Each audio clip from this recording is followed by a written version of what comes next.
Sot do të flasim për rastin e Mackenzie Shirilla dhe aksidentin tragjik që përfshiu atë dhe dy shokët e saj.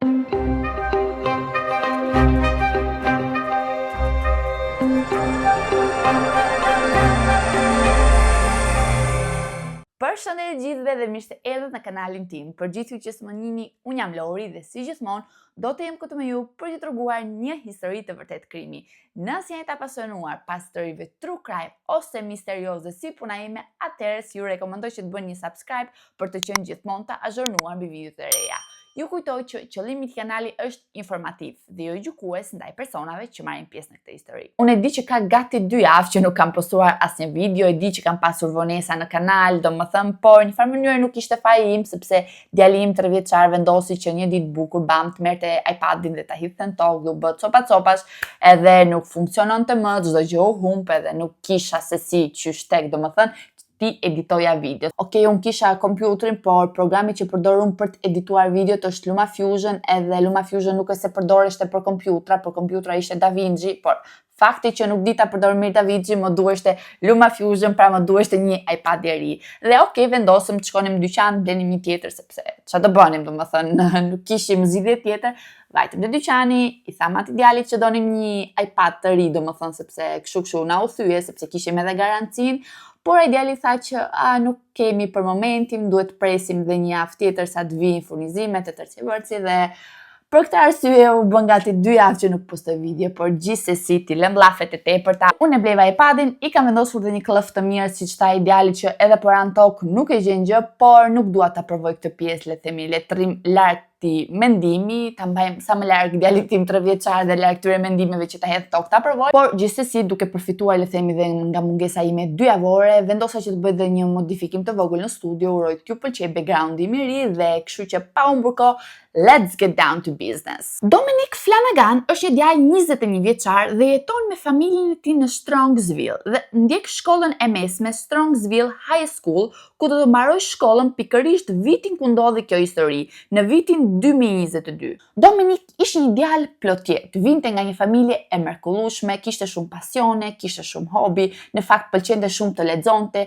luante futboll me ekipin e shkollës, por gjëja që pëlqente më shumë ishte muzika. Pra dëshironte që të bëheshte një producent muzikor. Dhe në moshën 20-21 vjeç, ai gjatë tashmë kishte shkruar këngët e tij të para dhe disa prej këtyre i kishte regjistruar. E gjitha kjo për të treguar në fakt kreativitetin dhe personalitetin e atij si person. Dominic në fakt kishte edhe një shok të ngushtë i cili quheshte Devion Flanagan, i cili lindi më 11 mars të vitit 2003. Shkonin në të njëjtën shkollë dhe ndiqnin të njëjtin ekip futbolli.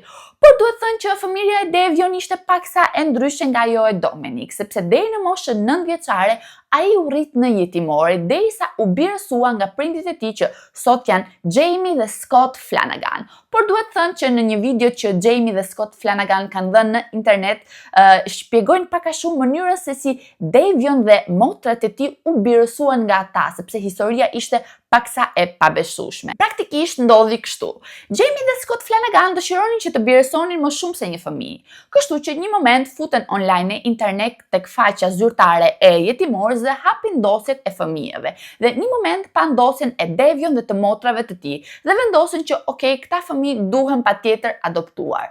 Por të nesërmen në mëngjes marrin një telefonat nga jetimorja dhe u thonë që 3 fëmijë kanë ardhur në jetimore dhe sipas atyre janë pikërisht fëmijët të përsosur për familjen Flanagan. Dhe kur Jamie dhe Scott Flanagan shkuan në jetimore dhe jetimorja pra ju dha numrin e dosjes së fëmijëve, ata menjëherë vënë re që numri i dosjes që u dha jetimorja përkonte njësoj me numrin e dosjes që ato kishin parë në internet. Pra një farë mënyre menduan këtë gjë e morën si një shenjë fati. Dhe që nga ai moment e tutje, jeta e Devion dhe e motrave të tij do të ndryshonte komplet. Devion me kalimin e kohës rritet dhe bëhet një djalë jashtëzakonisht shumë i mrekullueshëm. Gjithë njerëzit e kujtojnë Devion si një person që kishte një buzëqeshje ngjitse dhe një person që ishte gjithmonë gati të ndihmonte të tjerët. Përveç faktit që ishte shumë i aftë në sporte, pra ishte shumë i zoti, ai dëshironte që pasi të mbaronte shkollën e mesme të vazhdonte pra të bëheshte një parokier dhe pas kësaj të hapte dyqanin e tij. Me kalimin e kohës arrin më 30 korrik të vitit 2022. Dominic dhe Devion atë mbrëmje ishin ndodheshin në shtëpinë e një shoku të tij dhe së bashku me ta ishte një vajzë e cila quheshte Mackenzie Shirilla. Ajo është 17 vjeç dhe në fakt nuk dihet shumë për jetën e saj, por dihet që ishte e dashura e Dominic. Nuk dihet saktë se sa kohë kishin bashkë, por dihet që atë natë Dominic, Davion dhe Shirilla ishin të tre së bashku. Dominic, Davion dhe Shirilla tashmë ndodheshin në shtëpinë e shokut të tyre dhe në orët e para të mëngjesit ato vendosin që të shkojnë në shtëpinë e tyre dhe që të tre ndodheshin në makinën e Mackenzie. Pra ishte një Toyota Camry e vitit 2018. Por në fakt duhet dini që në Amerikë pra lejohet që t'i japësh makinës që në moshën 16 vjeç. Kështu që Mackenzie ishte 17 vjeç dhe atë natë ajo ishte në timon. Por fatkeqësisht në orën 5:30 të mëngjesit ndodh diçka e tmerrshme, sepse makina e Mackenzie përplaset fort kundrejt një muri tullash të një ndërtese dhe përplasja miq ishte aq e fortë sa që arriti të shemte murin. Dhe fatkeqësisht që të dy, si Davion dhe Dominic, humbasin jetën në atë aksident. Duke qenë se ishte natë, shërbimet e emergjencës vonohen paksa për të arritur dhe në fakt arrin në orën 6:15 minuta të mëngjesit, sepse një kalimtar i rastësishëm kishte parë makinën që ishte shtypur komplet dhe menjëherë telefonon policinë dhe në fakt si policia dhe ambulanca arrin vetëm 45 minuta pas aksidentit. Por kur mbërrin ata, për Dominic dhe Davion tashmë ishte shumë vonë, sepse që të dy djemt kishin mbetur të bllokuar brenda në makinë dhe nuk kishin pasur asnjë mundësi shpëtimi. Për sa i përket Mackenzie, edhe ajo kishte mbetur e bllokuar në makinë dhe kur arrin ndihma, ajo ishte e pavetdijshme, por çuditërisht shpëton dhe shpëton pa lëndime të mëdha. Në fakt, ajo dërgohet menjëherë në spital, i bëhen kontrollet e para, por pas gjitha trajtimeve që i bëhen dhe pas një periudhe të shkurtër të rikuperimi, ajo e merr komplet veten dhe i kthehet normalitetit. Në këtë pikë, familjet e të dy djemve ishin të shkatruara plotësisht. Ato nuk kuptonin se çfarë kishte ndodhur, nuk kuptonin se si kishte ndodhur, nuk gjenin qetësi dhe vetëm disa orë pas aksidentit, nëna e Dominic, Christine, merr në telefon nënën e Mackenzie për të pyetur se si ishte vajza. Sepse, siç u thash në fillim të historisë, Mackenzie dhe Dominic kishin një lidhje me njëri tjetrin dhe në fakt nënat e tyre njihen me njëra tjetrën. Dhe kur Christine merr në telefon nënën e Mackenzie, ajo i thotë që djali i saj tashmë kishte humbur jetën. Por si ishte vajza, si ishte Shirilla? Dhe gjë që i thotë nëna e Mackenzie ishte shokante. Të lutem, i thotë, mos e hap Facebookun dhe mos lexo se çfarë shkruajnë njerëzit.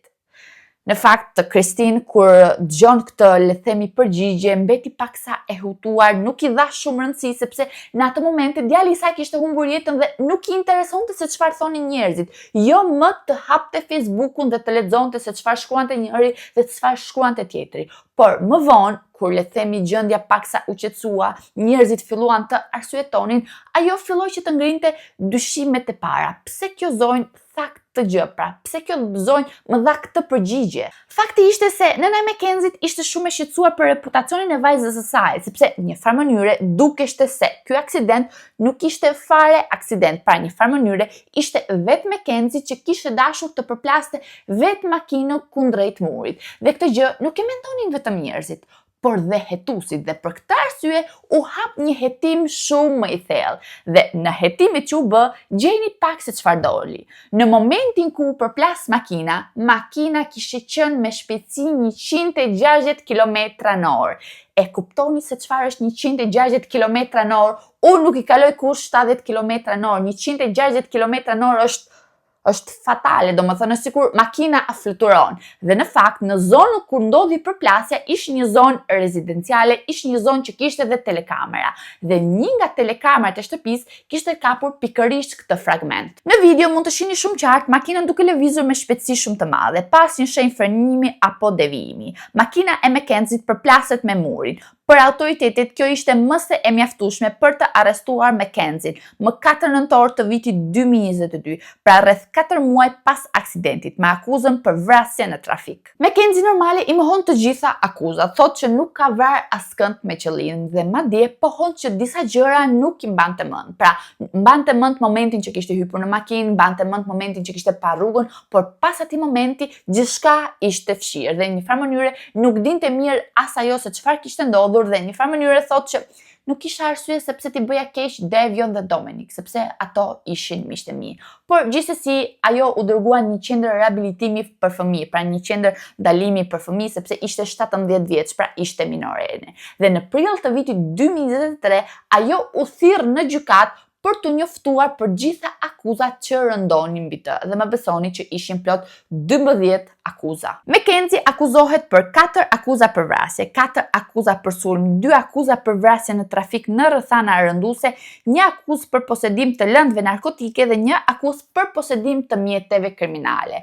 Në fakt, kur shpallën këta akuza, Mackenzie nuk ishte fare në sallën e gjyqit. Ajo ndodheshte në burg dhe ishte bërë një videokonferencë ose le të themi videokiamat që ajo të merrte pjesë në sallë pa qenë në sallë. Dhe në një moment në video ajo nxjerr fytyrën e saj dhe bën një reagim paksa të çuditshëm, pra hap syt jashtëzakonisht shumë.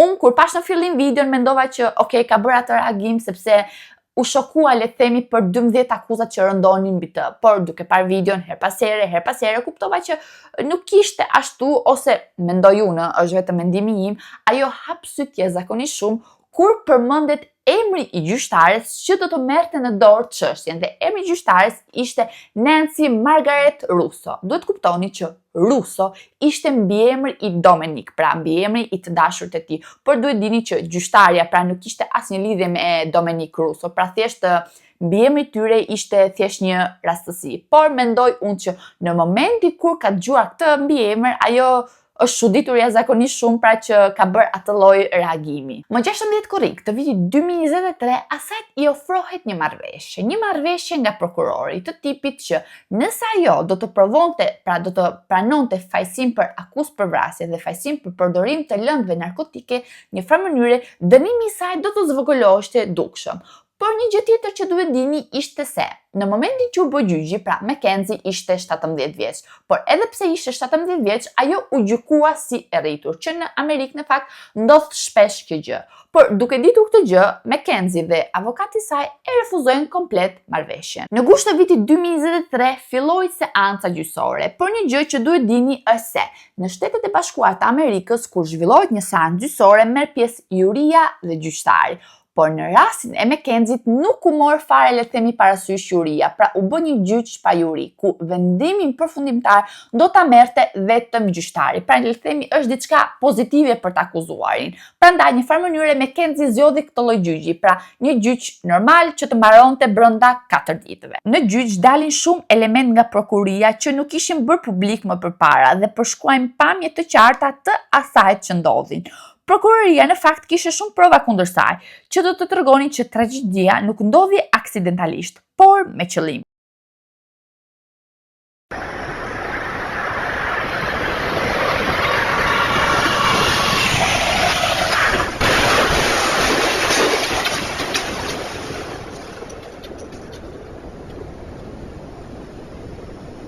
Sigurisht tregojnë dhe videon që u tregova unë në fillim, pra momentin e përplasjes së makinës, dhe një ekspert që kishte analizuar videon, kishte analizuar skenën e krimit, tha që, ose më saktë dëshmoi që në momentin kur kishin nxjerr Mackenzie nga makina, këmba e saj ishte akoma në pedalin e gazit dhe pedali i gazit ishte i shtypur gjerë në fund. Një tjetër element që doli në pa ishte fakti se atë natë Mackenzie kishte bërë një rrugë që zakonisht nuk e merrte, sepse ajo rrugë ishte errët, ishte pa ndërçim, nuk ishte sinjalistika.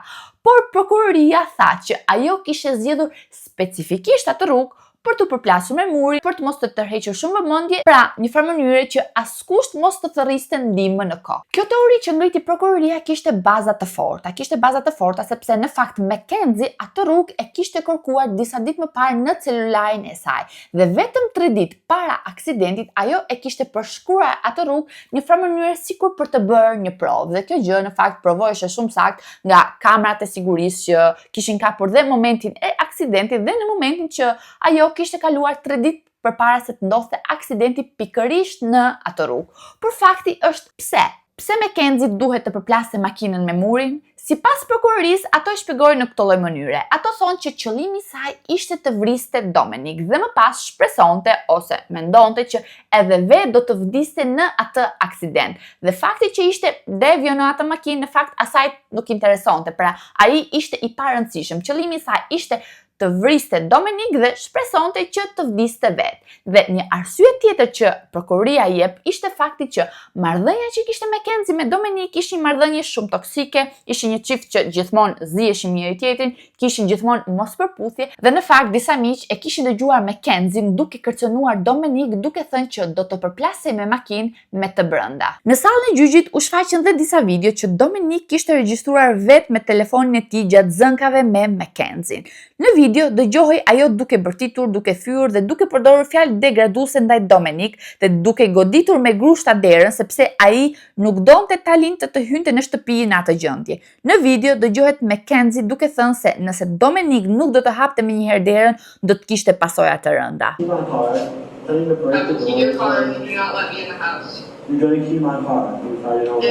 Pra, sipas prokurorisë, ndodhi pikërisht kjo. Dominik ishte një lidhje toksike, donte që të ndaheshte nga ajo, por Mackenzie nuk ndodhte që të ndaheshte nga ai dhe për këtë arsye ajo vendosi që ta vriste. Dhe fakti që Devio ndodheshte në makinë me ta ishte thjesht rastësi, pra ishte fatkeqësi që ndodheshte aty. Dhe në një farë mënyre ajo ndoshta shpresonte që të vdiste dhe vetë. Por në fakt pas asaj përplasje shkatruese që makina ishte bërë cop-cop, ajo nuk kishte pësuar asgjë sepse pas arrestimit të saj, pra rreth 3-4 muaj mbas asaj që ndodhi, ajo thuaç ishte shumë e paprekur, pra sikur të mos kishte ndodhur asgjë. Brenda makinës atë natë policia gjeti dhe substanca, kërpudha halucinogjene dhe një peshore e vogël prej atyre që përdoren për të peshuar drogën. Dhe pikërisht në fakt to ishin arsyet pse ajo u akuzua për, le të themi, akuzë substancash narkotike dhe akuzë për mjete kriminale. Dhe nëse po pyesni që në momentin e përplasjes Mackenzie pra ishte, le të themi, nën efektin e substancave narkotike,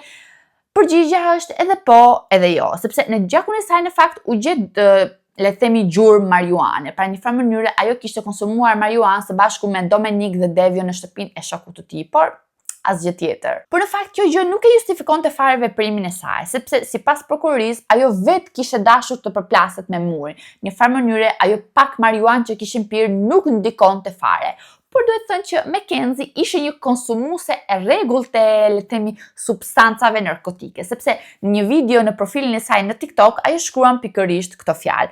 Thotë që jam një nga ato vajza që mund të përdorin shumë drogë pa vdekur. Mackenzie në fakt kishte në rrjetet e saj sociale shumë foto të tjera që tregonin duke ngar makinën në ndikimin e alkoolit ose duke drejtuar makinën me një cigare hashashi në gojë. Dhe në fakt një nga detektivët tregoi një dosje që kishte krijuar gjatë hetimeve, e cila përmbante plot 136 foto të Mackenzie dhe gjitha këto foto në fakt nuk ndikuan fare pozitivisht në çështjen e saj. Por provat kundër saj vazhdonin. Në fakt ato përqendrohen më shumë tek pendesa e saj. Në farë mënyrë Mackenzie nuk kishte penduar për atë që bërë, sepse në fakt vetëm disa ditë pas aksidentit ajo kishte folur me një detektiv që kishte marrë përsipër rastin e saj dhe i thotë që a mund të ma hiqni patentën për një kohë të gjatë, gati 10 vjet dhe kaq, pra një farë mënyrë të mbyllni çështjen. Pra imagjinoni që ajo sapo kishte përplasur makinën me murin, kishte vrarë dashurin e saj, mikun e saj dhe shkon te detektivi dhe i thotë që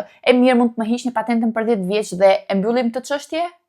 Fal. Por sipas prokurorisë, ky qëndrim i Mackenzie të lënte të kuptonte që ajo nuk kishte, le të themi, nuk kuptonte rëndësinë e situatës, sepse nuk ishte vetëm gjë që bëri kur ndodheshte në spital, sepse vetëm disa ditë pas aksidentit, pra që ndodheshte në spital, ajo kishte filluar që të kërkonte punë si modele. Pra në një farë mënyrë, një agjenci modelingu i kishte pëlqyer foton e saj, pra në një farë mënyrë i kishte shkruar që na pëlqen shumë pamja jote, na pëlqen fotoja jote, a mund ta përdorim, le të themi, pamjen tënde për agjencinë tonë të modelingut, dhe ajo ishte përgjigjur faleminderit shumë për këtë mundësi të madhe që po më jepni, jam shumë e nderuar që të punoj me ju. Pra, në një farë mënyrë ndodhesh në spital, vetëm 2 ditë më përpara kishte vrarë të dashurin e saj dhe shokun e saj të ngushtë dhe në një farë mënyrë po kërkonte punë si modele.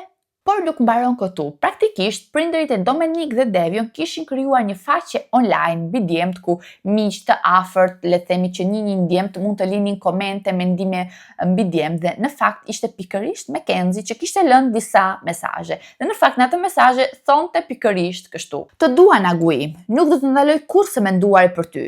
Ndihem sikur do hysh nga çasti në çast nga dera. Më mungon e qeshura jote dhe buzëqeshja jote perfekte. E ndjej energjinë tënde rreth meje çdo ditë. Dhe do doja vetëm që ajo të ishte fizike." Dhe përsëri shkruan: O Zot, ti ishe personi fundi që e meritonte këtë. Ti kishe një jetë të përsosur përpara vetes.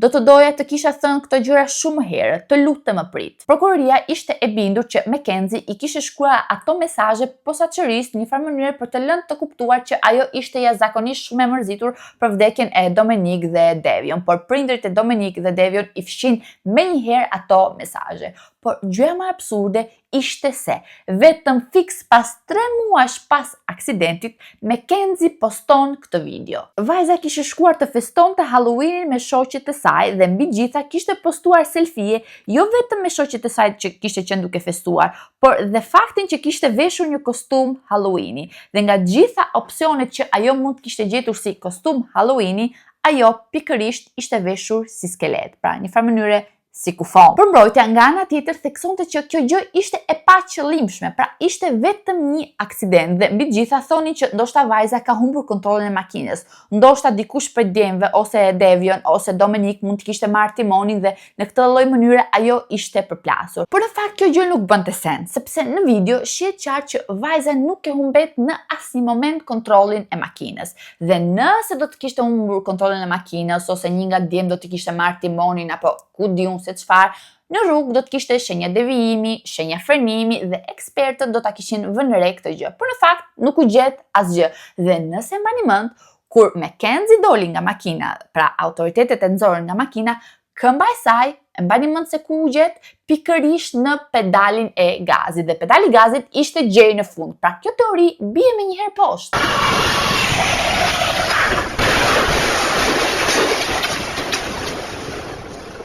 Nëna e Mackenzie deklaron që për sa i përket videos së Halloweenit, ajo thotë që ishte vetë ajo që e kishte inkurajuar vajzën e saj, pra Shirley'n që ajo të dilte, sepse për gjatë gjithë asaj kohe, ajo vetëm kishte qarë, nuk dilte nga shtëpia, nuk donte të bënte asgjë, pra në farë mënyrë ishte në një depresion total. Por nga ana tjetër, avokatët u munduan që të ngrinë le të themi si opsion faktin që vajza vuante nga takikardia ortostatike posturale. Është një lloj sindrome që bën një individ që të ketë marrje mendsh ose të fikti nëse nivelet e natariumit dhe hidratimit nuk janë të mjaftueshme. Por nga ana tjetër, nëna e saj thotë që po, vajza ime vua nga kjo lloj sëmundje, por në fakt ishte e pamjaftueshme për të bindur gjyqtarin. Dhe pikërisht më 14 gusht të vitit 2023, fiks mbas 4 ditësh, Mackenzie Shirilla shpallet fajtore për 12 akuza, por përpara se të shpalleshte vendimi përfundimtar, ajo lexoi një deklaratë të shkurtër ku ua kishte shkruar familjes së Dominic dhe Devion dhe thot pikërisht këto fjalë. Për familjen e Dom dhe Devion, më vjen sinqerisht keq. Shpresoj që një ditë ta shihni që kur nuk do të kisha dashur që kjo gjë të ndodhte dhe kur nuk e kam bërë me qëllim. Do doja të mbaja mend se çfarë ndodhi. Ne ishim që të gjithë miq. Dhe Dom ishe shpirti im binjak. Do doja që mund ta merrja unë dhimbjen dhe për familjen time. Faleminderit për mbështetjen dhe gjithë dashurinë që më jepni. Ju dua shumë. Vendimi që u dha për Mackenzie ishte shumë i ashpër dhe në fakt dua të përkthej gjitha fjalët që gjyqtari ja tha në atë seancë gjyqësore sepse ishin shumë thelbësore për të kuptuar gjithë procesin. Ky proces gjyqësor është rezultat i vendimeve të marra nga një person, e pandehura. Këto vendime ndryshuan përgjithmonë të ardhmen e 3 familjeve dhe gjithashtu dhe tënden Mackenzie. Vendimet e tua e privuan Dominic dhe Devion nga jeta që kishin përpara. Nëse ka gjë që mund të mësojmë nga ky proces, sado i trisht është kjo. Çdo vendim që marrim ka rëndësi. Çdo veprim që bëjmë ka pasoja. Nuk ka rëndësi nëse është i mirë apo i keq. Rezultati është i njëjtë. Pasojat shpërndahen dhe prekin shumë më tepër njerëz se sa ne imagjinojmë në momentin e vendimit. Siç e kam thënë më përpara, kam marrë parasysh të gjitha provat që më janë paraqitur dhe tani dua të ndalem tek prova 802. Videoja e përplasjes me makinë. Kjo është lloji i provës që nuk e harron më. Nuk mund të largohet nga mendja, as pamja, as zëri. Është rënqetëse, është tragjike. Sikur të kishte një demon pas timonit, ndërsa avanconte përgjatë asaj rruge, Mackenzie e vetme mori vendimin për të drejtuar automjetin përgjatë një rruge të errët. Një rrugë që e kishte vizituar vetëm pak ditë më përpara, një rrugë që nuk e kishte marrë më kurrë më përpara. Mackenzie vetë zgjodhi orarin për të kaluar aty, në orët e para të mëngjesit, një orë në të cilin çdo person i arsyeshëm nuk do të priste të gjente askënd jashtë, asnjë dëshmitar, asnjë që mund ta ndihmonte. Ajo kishte një mision dhe e kreu me saktësi. Misioni ishte vdekja. Mackenzie vendosi të shtypte pedalin e gazit deri në fund, duke e çuar me shpejtësi automjetin nga 144 km/h në 160 km/h. Ajo vetë vendosi që ta bënte. Vetë Mackenzie vendosi që vdekja të ishte objektivi i saj atë ditë, dhe ajo e vetme e mori vendimin për Dominic dhe Devion dhe nuk u ndal derisa arriti qëllimin e saj. Nëse synonte apo jo të vriste edhe veten, kjo gjë nuk dihet, sepse është vetëm një objekt spekulimi. Tërësia e provave tregon qartë se Mackenzie Shirilla veproi me qëllim dhe me vetdije në orët e para të mëngjesit, më 31 korrik të vitit 2022, dhe qëllimi i saj ishte të vriste Dominic Russo dhe Devion Flanagan. Asnjë person i arsyeshëm nuk mund të shohë gjithë të prova dhe të mendojë ndryshe. Veprimet e saj ishin të kontrolluara, të planifikuara, të qëllimshme dhe të vetëdijshme. Kjo nuk ishte thjesht një drejtim i rrezikshëm i makinës, kjo ishte vrasje. Mackenzie u dënua me 2 burgime, nga 15 vite burg deri në burgim të përjetshëm, pra një farë mënyrë të kalonte gjithë jetën në burg. Por në fakt gjyqtari duhet të merrte dhe vendimin se si Mackenzie t'i bënte këto dënime. Pra, ose Mackenzie t'i bënte dënimet njëri pas tjetrit dhe të kërkonte lirim me kush pas 30 vitesh, ose t'i kryente të 2 dënimet në të njëjtën kohë dhe të kërkonte lirim me kush pas 15 vitesh. Në fakt, familjarët e viktimave kishin, le të themi, mendime të ndryshme për sa i përket vendimit të gjykatësit. Në fakt, motra e Devion thotë që në video deklaron që uron që Mackenzie të kaloj të gjithë pjesën tjetër të mbetur të jetës së saj në burg, sepse deklaron që nga momenti që kam njohur Mackenzie, ajo gjithmonë ka arritur pra t'ia hedh gjërave pa u lagur. Ndërsa nga ana tjetër, babai i Dominic thot pikërisht këtë fjalë. Është e tmerrshme për të gjithë. Po, kam humbur djalin tim dhe është e vështirë për familjen tonë. Nuk dua që dhe pjesa tjetër e jetës së saj të shkatërrohet. Nuk do të më bënte të ndihesha mirë. Është vetëm një vajzë e re. Ka bërë një gabim. Por tani prindët e saj janë të shkatruar dhe familja e saj është shkatruar, jo vetëm e jona. Gjithashtu shton që preferonte që Mackenzie të merrte ndihmën e një profesionisti sesa të kalonte gjithë jetën e saj në burg. Në fund, gjykatësia Nancy Russo vendosi që vajza t'i vuante dënimet të dyja njëkohësisht dhe të kërkonte lirimin me kusht pas 15 vitesh, duke marrë parasysh moshën e saj të mitur. Por në fund, shton që sipas asaj nuk besoj që vajza ta marri kur lirimin me kusht. E pra miqtë mi, kjo ishte video e sotme. Siç u them gjithmonë, dua të di dhe mendimin tuaj nëpër komente. Çfarë mendoni? Mendoni që Mackenzie e përplasi qëllimisht makinën pas murit apo ishte aksident? Mendoni që vendimi që mori Nancy Russo pra gjykatësia ishte i drejtë, ishte i rënd, apo mendoni siç mendonte babai i Dominic, pra që vajza të merrte ndihmën e një profesionisti, nuk donte që vajza të kalonte pjesën tjetër të saj të jetës në burg. Më shkruani në komente poshtë mendimin tuaj sepse jam shumë kurioze ta di. Unë ju përshëndes dhe ne do shihemi në videon e radhës. Dhe atëherë, ciao ciao.